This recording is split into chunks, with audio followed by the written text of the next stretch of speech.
CPIM Payyanur Vadakkumpad branch secretary K വിജയനെ വധിക്കാൻ ശ്രമിച്ച കേസിൽ പ്രതികളായ SDPIക്കാർക്ക് 18 വർഷം തടവ് ശിക്ഷ. രാമന്തളി വടക്കുംപാട്ടെ ടി ഹനാൻ, സി മുഹമ്മദ് അബ്ദുള്ള, MP ഫൈസൽ എന്നിവർക്കാണ് ശിക്ഷ. 2015 സെപ്റ്റംബർ 17നായിരുന്നു സംഭവം. തളിപ്പറമ്പ് അഡീഷണൽ ജില്ലാ കോടതിയാണ് ശിക്ഷ വിധിച്ചത്. വിവരങ്ങളുമായി സന്തോഷ് ചേരുകയാണ്. സന്തോഷ, വിശദാംശങ്ങൾ.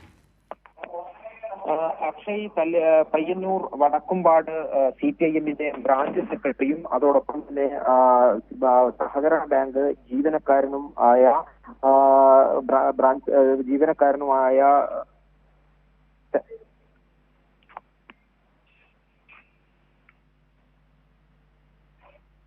തുടരാം സന്തോഷ്.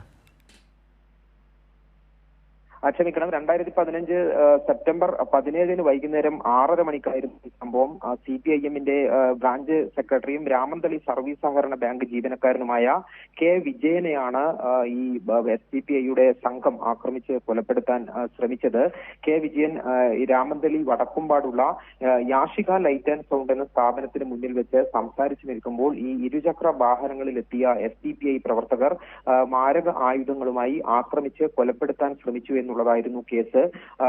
ഈ വാളുകൊണ്ടും അതോടൊപ്പം വാളുകൊണ്ട് തലക്കും കാലിനും വെട്ടിയും നിലത്ത് വീണ വിജയനെ 2-3 പ്രതികൾ ചേർന്ന് ചവിട്ടിയും പരിക്കേൽപ്പിച്ചു എന്നുള്ളതായിരുന്നു കേസ്. ഈ കേസിൽ പരിഗണിച്ച തളിപ്പറമ്പ് ജില്ലാ സെഷൻസ് കോടതിയാണ് ഇപ്പോൾ 3 പ്രതികളെയും കുറ്റക്കാരാണ് എന്ന് കണ്ടെത്തി പ്രതികൾക്കുള്ള ശിക്ഷ വിധിച്ചിരിക്കുന്നത്. പ്രതികൾക്ക് 18 വർഷം തടവും 9 ലക്ഷം രൂപ പിഴയുമാണ് വിധിച്ചിരിക്കുന്നത്. ഇതിൽ 17 വർഷം കഠിന തടവും 1 വർഷം സാധാരണ തടവുമാണ് വിധിച്ചിരിക്കുന്നത്.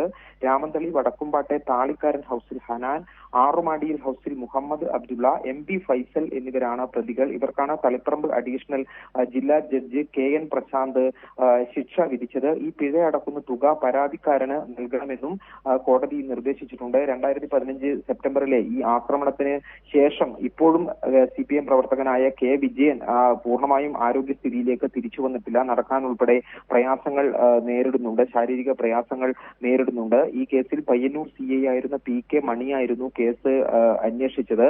ഏതായാലും ഈ കേസിൽ പ്രതികളായ മുഴുവൻ പ്രതികൾക്കും 3 പേരാണ് പ്രതികൾ, 3 പേർക്കും 18 വർഷം തടവും 9 ലക്ഷം പിഴയുമാണ് ഇപ്പോൾ കോടതി വിധിച്ചിരിക്കുന്നത്. അക്ഷയ്, ശരി, സന്തോഷാണ് കണ്ണൂരിൽ നിന്ന് വിവരങ്ങൾ നൽകിയത്.